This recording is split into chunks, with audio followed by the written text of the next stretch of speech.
നമ്മൾ മലയാളികളെ എല്ലാ കാര്യത്തിലും മികച്ച ആളുകളാണെന്നുണ്ടെങ്കിലും ഇംഗ്ലീഷ് സംസാരിക്കുന്ന കാര്യത്തിൽ നമ്മൾ കുറച്ച് പിന്നോക്കാണ് അല്ലേ.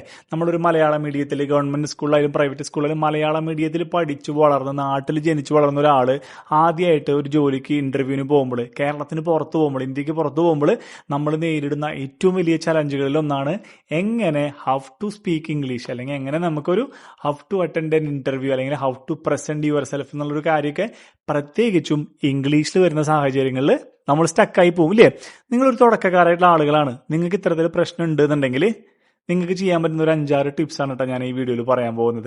അപ്പോൾ വീഡിയോ തുടർന്ന് കാണുക. എൻ്റെ പേര് Shiju Thomas, welcome to my YouTube channel. ഒന്നാമത്തെ പോയിന്റ് ആണ് കേട്ടോ ലിസൺ ഡെയിലി എന്ന് പറയുന്നത്. ഉദാഹരണം പറഞ്ഞു കഴിഞ്ഞാൽ നിങ്ങൾക്ക് ഇഷ്ടപ്പെട്ട ഇംഗ്ലീഷ് സിനിമകൾ കാണുക, ഇംഗ്ലീഷ് കാർട്ടൂണുകൾ കാണുക, പോഡ്കാസ്റ്റുകൾ കേൾക്കുക, അല്ലെങ്കിൽ റേഡിയോയിലോ യൂട്യൂബിലോ ഇംഗ്ലീഷ് പാട്ടുകൾ കേൾക്കുക. നിങ്ങൾക്ക് ഇഷ്ടപ്പെട്ട എന്ത് വേണമെങ്കിലും ഇംഗ്ലീഷിൽ കൂടുതൽ സമയം കേൾക്കുക എന്നൊരു പറഞ്ഞ പ്രോസസ്സാണ് നമ്മൾ ലിസൺ ഡെയിലി എന്ന് പറയുന്നത്. കാരണം എന്താണെന്നറിയോ, നമ്മൾ ഒരുപാട് സമയം ഇത് ലിസൺ ചെയ്യുമ്പോൾ ഒന്നാമത്തെ നമ്മുടെ ലിസണിങ് സ്കിൽ ഇംപ്രൂവ്. ഇംഗ്ലീഷിലുള്ള ഒരു പ്രശ്നം എന്ന് പറഞ്ഞു കഴിഞ്ഞാൽ ഭൂരിഭാഗം സമയവും ഒരു നേറ്റീവ് സ്പീക്കർ അല്ലെങ്കിൽ നല്ല ഫ്ലുവൻ്റ് ആയിട്ട് ഇംഗ്ലീഷ് സംസാരിക്കുന്ന ഒരാൾ ഭയങ്കര സ്പീഡിൽ ഇംഗ്ലീഷിൽ കാര്യങ്ങൾ പറയുന്ന സമയത്ത് അത് മുഴുവൻ അതേ സ്പീഡിൽ പ്രോസസ്സ് ചെയ്തെടുത്ത് ആ ക്വസ്റ്റ്യനുള്ള ഒരു മറുപടി പെട്ടെന്ന് തന്നെ പറയാനായിട്ട് നമ്മുടെ ബ്രെയിനിനുള്ള കപ്പാസിറ്റി ഉണ്ടാവില്ല.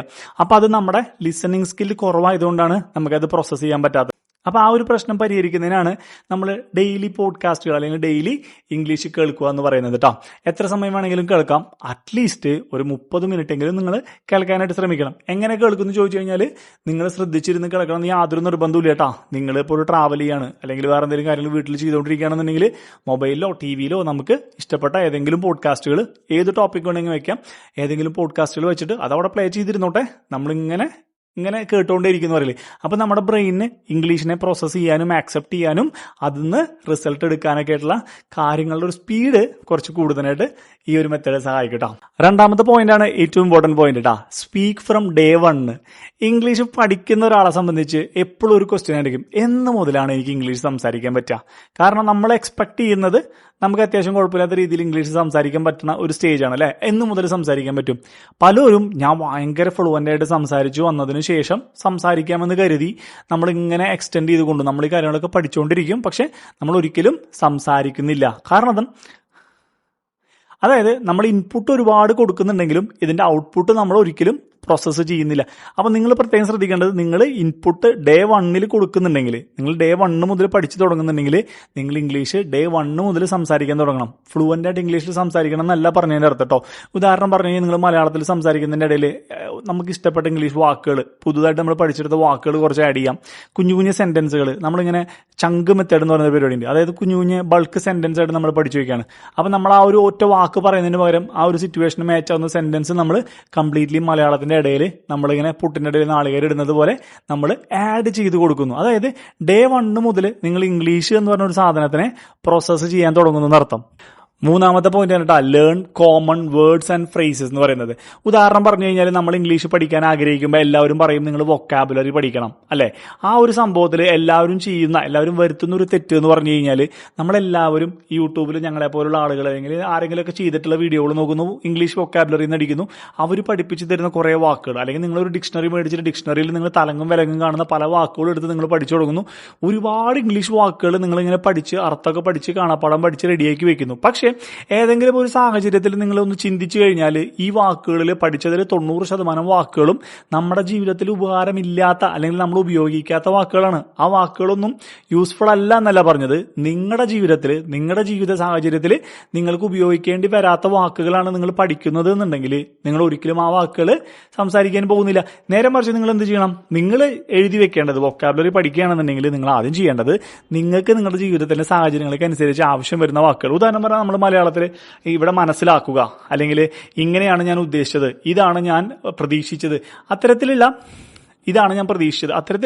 നമ്മൾ മലയാളത്തിൽ എന്താണോ പറയാൻ ആഗ്രഹിക്കുന്നത് ആ വാക്കുകൾ എഴുതി വെക്കുകയും ആ വാക്കുകളുടെ ഇംഗ്ലീഷ് വാക്കുകൾ നമ്മൾ തപ്പി കണ്ടുപിടിച്ച് അത് പഠിച്ചെടുത്തു കഴിഞ്ഞാൽ നമുക്ക് ഈ വാക്കുകളെല്ലാം ജീവിതത്തിൽ ഉപയോഗിക്കേണ്ട സാഹചര്യം വരികയും നമ്മളിത് കോമൺ ആയിട്ട് ഇംഗ്ലീഷും മലയാളം സംസാരിക്കുന്ന പോലെ തന്നെ നമ്മൾ ഈ വാക്കുകളൊക്കെ ഉപയോഗിച്ച് തുടങ്ങിയിട്ട് നമ്മുടെ ഇംഗ്ലീഷ് സംസാരിക്കാനുള്ള എബിലിറ്റി കൂടി വരുന്നതായിട്ടും കാണുന്നുണ്ട് കേട്ടോ. അടുത്ത് പറഞ്ഞില്ലേ ഫ്രേസസ് ആയിട്ട് പഠിക്കുക അല്ലെ. I am going to Thrissur, അങ്ങനെ പഠിക്കുക. ഞാൻ തൃശ്ശൂരിലേക്ക് പോവുകയാണ്, I am going to buy this one. അതായത് ഞാൻ ഐ ആം എന്തുകൊണ്ട് ആദ്യം വെച്ചു, ഗോയിങ് എന്തുകൊണ്ട് വെച്ചു, അല്ലെങ്കിൽ ഗോ വെച്ചില്ല, വെന്റ് വെച്ചില്ല, അല്ലെങ്കിൽ ടു എന്തുകൊണ്ട് വെച്ചു എന്നൊന്നും ചിന്തിക്കാതെ ഓരോ ഫ്രേസുകൾ പഠിക്കുകയാണ്. ഞാൻ തൃശ്ശൂരിലേക്ക് പോവുകയാണ്, ഞാൻ ഇന്നൊരു സാധനം വാങ്ങാൻ പോവുകയാണ്, ഞാൻ ഇന്നൊരാളെ കാണാൻ പോവുകയാണ്, ഞാൻ ഇന്ന കാര്യം ചെയ്യാൻ പോവുകയാണ്. അങ്ങനെ അത്തരത്തിൽ നിങ്ങൾക്ക് എന്താണോ പറയാൻ ആഗ്രഹിക്കുന്നത് ആ സെന്റൻസിനെ കംപ്ലീറ്റ് നമ്മൾ ഇംഗ്ലീഷിൽ പഠിച്ചിട്ട് അത് നമ്മൾ ഉപയോഗിക്കാൻ തുടങ്ങുക. അപ്പൊ നമുക്ക് എന്താ വെച്ച് കഴിഞ്ഞാൽ നമ്മൾ ഗ്രാമറും റൂൾസും റെഗുലേഷൻസും ഒന്നും പഠിക്കാതെ ഇത്തരം സെന്റൻസുകൾ പഠിക്കുകയും ഇതേ സാഹചര്യങ്ങൾ വരുമ്പോൾ നമുക്ക് സ്പോട്ടിൽ ഈ സെന്റൻസ് കംപ്ലീറ്റ് എടുത്ത് പറഞ്ഞാൽ മതി. ക്ലിയർ ആയില്ലേ? 4ാമത്തെ പോയിന്റ് ആണ് റീഡ് സിമ്പിൾ ടെക്സ്റ്റ്. അതായത് നമ്മൾ പൊതുവെ എന്ത് സംഭവിക്കും, ഇംഗ്ലീഷ് ബുക്കുകൾ വായിക്കണം, ഇംഗ്ലീഷ് മാഗസിന് പേപ്പറൊക്കെ വായിക്കണം എന്ന് പറയുമ്പോൾ നമ്മളിപ്പോൾ ചിലപ്പോൾ ഒരു ഗ്രാജുവേഷനോ പോസ്റ്റ് ഗ്രാജുവേഷനോ കഴിഞ്ഞ് അല്ലെങ്കിൽ നല്ലൊരു കമ്പനിയിൽ ജോലി കിട്ടി അല്ലെങ്കിൽ അത്യാവശ്യം കുഴപ്പമില്ലാത്ത വിദ്യാഭ്യാസമുള്ള ഒരു വ്യക്തിയാണെന്നുണ്ടെങ്കിൽ നമ്മൾ ചിന്തിക്കും ഞാൻ എൻ്റെ ഈ ഒരു സ്റ്റാൻഡേർഡ് വെച്ചിട്ട് എനിക്ക് വലിയ വലിയ കാര്യങ്ങൾ മനസ്സിലാക്കാനും വായിക്കാനും തിരിച്ചറിയാനുള്ള കഴിവുള്ളതുകൊണ്ട് ഞാൻ വലിയ വലിയ ബുക്കുകൾ, വലിയ പ്രശസ്തമായ ആളുകൾ എഴുതിയിട്ടുള്ള ബുക്കുകളൊക്കെ വായിച്ച് പഠിച്ചു വരട്ടെ എന്ന് കരുതി നമ്മൾ വലിയ വലിയ ഇംഗ്ലീഷ് ബുക്കുകൾ വായിക്കാൻ ശ്രമിക്കുകയും നമുക്ക് ബോറടിക്കുകയും നമ്മൾ ഈ വായിക്കുക, റീഡിംഗ് എന്ന് പറയുന്ന ഒരു സ്കില്ല് നമ്മൾ മുന്നോട്ട് കൊണ്ടുപോകാൻ പറ്റാതെ പലപ്പോഴും ഇത് സ്റ്റക്കായി പോകാറുണ്ട്. നേരെ മറിച്ച് നിങ്ങൾ അത്യാവശ്യം നല്ല രീതിയിൽ പഠിപ്പും വിദ്യാഭ്യാസമുള്ള ആളാണെങ്കിൽ പോലും നിങ്ങൾ ചെറിയ കുട്ടികൾ വായിക്കുന്ന 5ാം ക്ലാസ്സിൽ 6ാം ക്ലാസ്സിൽ 8ാം ക്ലാസ്സിലൊക്കെയുള്ള കുട്ടികൾ വായിക്കുന്ന രീതിയിലുള്ള സ്റ്റോറി ബുക്സ്, അതും പടങ്ങളുള്ള രീതിയിലുള്ള ബുക്കുകളൊക്കെ ആദ്യമേ വാങ്ങിച്ച് അത് വായിച്ച് തുടങ്ങുകയാണെന്നുണ്ടെങ്കിൽ നിങ്ങൾക്ക് റീഡിങ്ങിനോടുള്ള ഒരു അറ്റാച്ച്മെന്റ് കൂടുകയും കൂടുതൽ വായിക്കാനും നിങ്ങളുടെ വൊക്കാബുലറി കൂടാനും സെന്റൻസ് സ്ട്രക്ചർ എളുപ്പത്തിൽ പറയാനും നിങ്ങൾക്ക് ആ ഒരു കോൺവെർസേഷനിൽ വരുന്ന കാര്യങ്ങൾ എങ്ങനെ ഉപയോഗിക്കണമെന്ന് വളരെ എളുപ്പത്തിൽ പഠിക്കാനായിട്ടും നിങ്ങൾക്ക് ഈ ഒരു മെത്തേഡ് സഹായിക്കട്ടാ. 5ാമത്തെ പോയിന്റ് ആണ് ഇതിന്റെ ഒരു മാസ് പോയിന്റ് കേട്ടാ. Practice daily. നമ്മൾ ആഴ്ചയിൽ ഒരു ദിവസം പ്രാക്ടീസ് ചെയ്യുക, അല്ലെങ്കിൽ മാസത്തിൽ 2-3 ദിവസം അടുപ്പിച്ചിരുന്ന് പ്രാക്ടീസ് ചെയ്യുക. ഇങ്ങനെ ഇത്തരത്തിലുള്ള ഹെവി പരിപാടികൾ ചെയ്യാതെ എല്ലാ ദിവസവും ഒരു 10 മിനിറ്റ്, ഒരു 5 മിനിറ്റ് അല്ലെങ്കിൽ 10 മിനിറ്റ് നിങ്ങൾ പർപ്പസ്ഫുള്ളി ഈ ഒരു കാര്യത്തിന് വേണ്ടി സമയം മാറ്റിവെക്കുകയും നിങ്ങൾക്ക് ആരും സംസാരിക്കാനില്ല എന്നുണ്ടെങ്കിൽ നിങ്ങൾ കണ്ണാടിയുടെ മുൻപിൽ പോയി നിന്നിട്ട് അല്ലെങ്കിൽ നിങ്ങളുടെ മൊബൈലിലെ വീഡിയോ ഓണാക്കി വെച്ചിട്ട് നിങ്ങൾക്ക് ആ ഒരു കാര്യത്തിനെ പറ്റിയിട്ട് ഇംഗ്ലീഷ് സംസാരിക്കാവുന്ന രീതിയിൽ നിങ്ങൾ ഇംഗ്ലീഷിൽ കാര്യങ്ങൾ സംസാരിച്ച് അത് വെറുതെ ഷൂട്ടാക്കി വെക്കുക. ഒരു കൊല്ലം നിങ്ങളിത് കണ്ടിന്യൂസ് ചെയ്യുകയാണെന്നുണ്ടെങ്കിൽ ജനുവരി 1-ാം തീയതി അല്ലെങ്കിൽ ഇന്ന് ഈ വീഡിയോ കാണുന്ന അന്ന് 1ാമത്തെ ദിവസം സംസാരിക്കുന്ന ഇംഗ്ലീഷും 365 ദിവസം കഴിഞ്ഞിട്ട് നിങ്ങൾ സംസാരിക്കുന്ന ഇംഗ്ലീഷിന്റെ വീഡിയോ തമ്മിൽ നിങ്ങൾ തന്നെ കമ്പയർ ചെയ്ത് നോക്കിക്കഴിഞ്ഞാൽ നിങ്ങൾക്ക് തന്നെ വിശ്വസിക്കാൻ പറ്റാത്തത്ര രീതിയിൽ ഇംപ്രൂവ്മെന്റ് നിങ്ങൾക്ക് അതിൽ കാണാനായിട്ട് സാധിക്കും കേട്ടോ. അപ്പോൾ ഈ 5 പോയിന്റുകളാണ് തുടക്കക്കാരായിട്ടുള്ള ആളുകൾക്ക്, വളരെ ബേസിക് ആയിട്ട് ഇംഗ്ലീഷ് എങ്ങനെ പഠിച്ചു തുടങ്ങണമെന്ന് ആഗ്രഹിക്കുന്ന ആളുകൾക്ക് വേണ്ടിയിട്ട് സജസ്റ്റ് ചെയ്യാനുള്ളത് കേട്ടോ. അപ്പോൾ നിങ്ങൾക്ക് എന്തെങ്കിലും സംശയങ്ങൾ ഉണ്ടെന്നുണ്ടെങ്കിൽ, നിങ്ങൾക്ക് ഏതെങ്കിലും കാര്യത്തിനെ പറ്റിയിട്ട് അറിയണമെന്നുണ്ടെങ്കിൽ, എനിക്കറിയാവുന്ന കാര്യമാണെന്നുണ്ടെങ്കിൽ തീർച്ചയായിട്ടും ഞാൻ റിപ്ലൈ ചെയ്യുന്നതായിരിക്കും കേട്ടോ. അപ്പോൾ നിങ്ങളുടെ അഭിപ്രായങ്ങളും നിർദ്ദേശങ്ങളൊക്കെ കമന്റിൽ അറിയിക്കുക. അടുത്ത ഏതെങ്കിലും ഇതുപോലുള്ള യൂസ്ഫുൾ ആയിട്ടുള്ള ഒരു മെത്തേഡായിട്ട് വരുന്നവരിക്കും. This is Shiju Thomas signing off. Take care. Bye by.